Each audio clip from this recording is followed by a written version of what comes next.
हाय दोस्तों, मैं आप लोगों को एक बहुत ही महत्वपूर्ण जानकारी देने जा रहा हूँ, क्योंकि आप भी एक एडवोकेट हैं। जब भी कोई सिविल केस होता है तो जो हमारी याचिका है ये सिविल नेचर की होती है, ठीक है। तो इसमें केस का जो फाइनल आदेश होता है और जो इसमें इंटरिम आदेश पारित होता है या इंटरिम रिलीफ होता है या स्टे ऑर्डर की जो मांग की जाती है वो अलग होती है।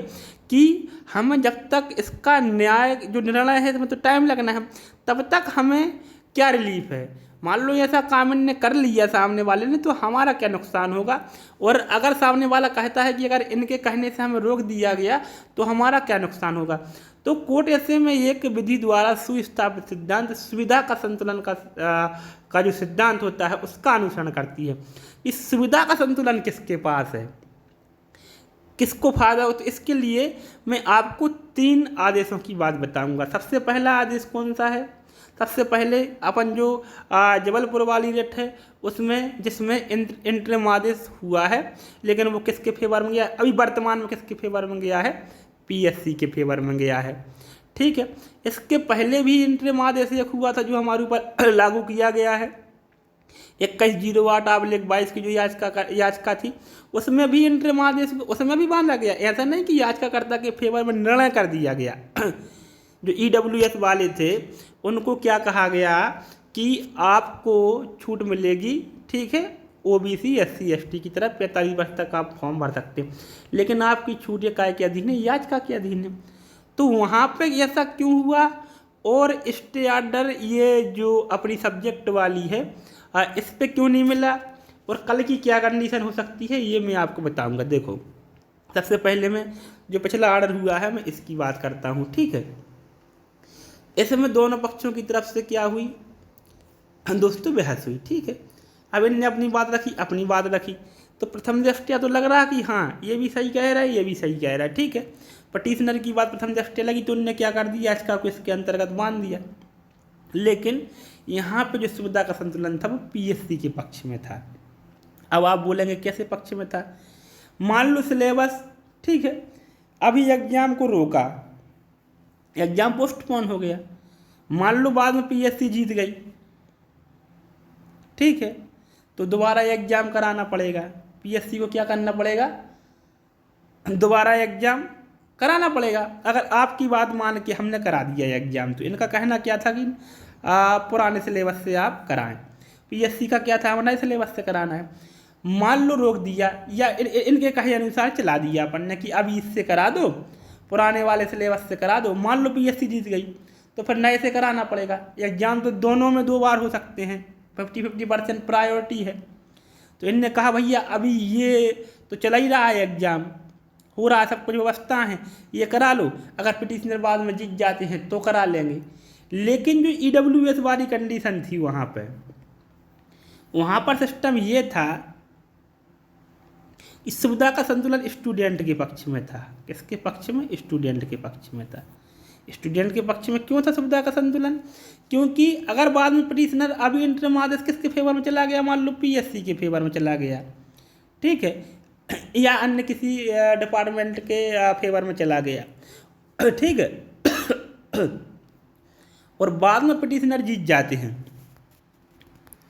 तो ऐसी कंडीशन में 2 बच्चों के लिए कम से कम कई हजार बच्चों का नुकसान हमें करना पड़ेगा, ठीक है। तो यहाँ पर ये सुविधा का संतुलन उनके फेवर में था। कोर्ट बिल्कुल इंटरिम आदेश में सुविधा के संतुलन पे दोस्तों काम करती है। मैं पिछले वीडियो में भी बता चुका हूँ कि स्पष्ट लिखा है कि जो आपको छूट दी गई है ये छूट भी किसके आदेश के अंतिम आदेश के अधीन होगी, ठीक है। दोनों ही कंडीशन में जब इंटरिम आदेश होता है, ठीक है, तो जिसको भी रिलीफ दिया जाता है इंटरिम, ठीक है, या तो रेस्पोंडेंट के फेवर में जाएगा या पिटिशनर के फेवर में जाएगा। तो बंधना दोनों ही कंडीशन में है कि लास्ट क्या होगा, लास्ट डिसीजन दोनों पे बाध्यकारी होगा। लास्ट में जो परिणाम आएगा उसके अंतर्गत दोनों को चलना पड़ेगा। तो कल का भी जो है सुविधा का संतुलन किसके फेवर में है, स्टूडेंट के फेवर में है, क्योंकि स्टूडेंट कम हैं ऐसे जो वंचित रह गए हैं, जिनको 3 साल का लाभ नहीं दिया गया है। अगर उनको लाभ दिया जाता है और फिर से पेपर को पीछे किया जाता है और बाद में मान लो वो हार भी जाते हैं, ठीक है, वो हार गए मान लो, तो क्या होगा, उनको निकाल लेंगे। लेकिन अगर नहीं उनको रिलीफ दिया गया, एंट्री पेपर में शामिल नहीं किया गया, तो उनको फिर कब मौका मिलेगा? उन्हें कभी मौका नहीं मिलना है।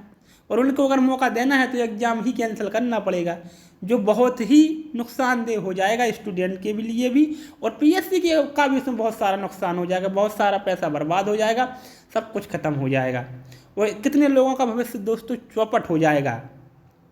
इसलिए ऐसी स्थिति में जो सुविधा का संतुलन है वो किसके फेवर में जा रहा है? मेरे हिसाब से, ये मेरे पर्सनल विचार हैं कि यह सुविधा का संतुलन स्टूडेंट के फेवर में ही जाना चाहिए, क्योंकि अंत में तो निर्णय होना है, ठीक है।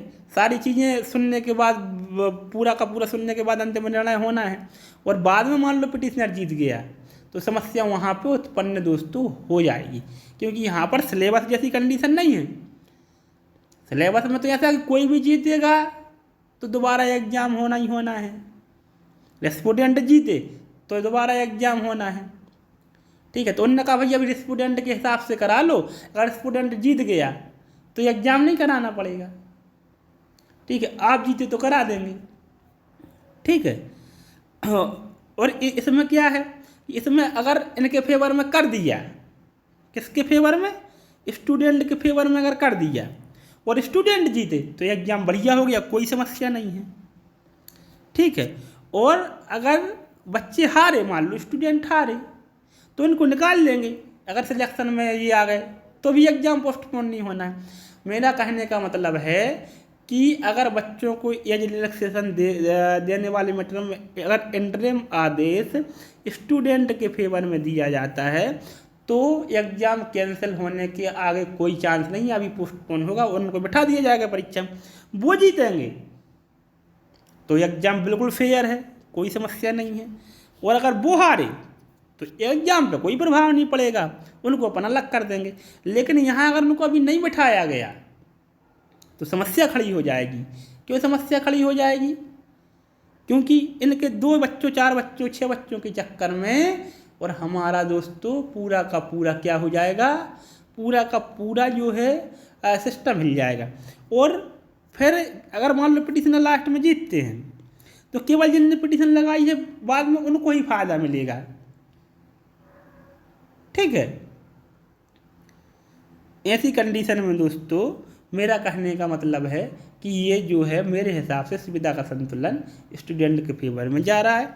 अब दोस्तों आपकी राय अलग हो सकती है, या हो सकता मैं सही से आपको ना बता पाया हूँ, ठीक है। पर माननीय न्यायालय तो वहाँ से सोचना स्टार्ट करते हैं जहाँ हमारी बुद्धि दोस्तों समाप्त हो जाती है, तो वो और बेहतर निर्णय करेंगे, इससे भी बेहतर निर्णय करेंगे। हमारे पक्ष में करेंगे तो भी बेहतर करेंगे, हमारे खिलाफ करेंगे तो भी बेहतर होगा। वो उसका रीज़न देंगे कि क्यों हमने ऐसा किया है, और वो हमें भी लगेगा कि हाँ इनने सही किया है। तो दोस्तों वीडियो को अंत तक देखने के लिए बहुत बहुत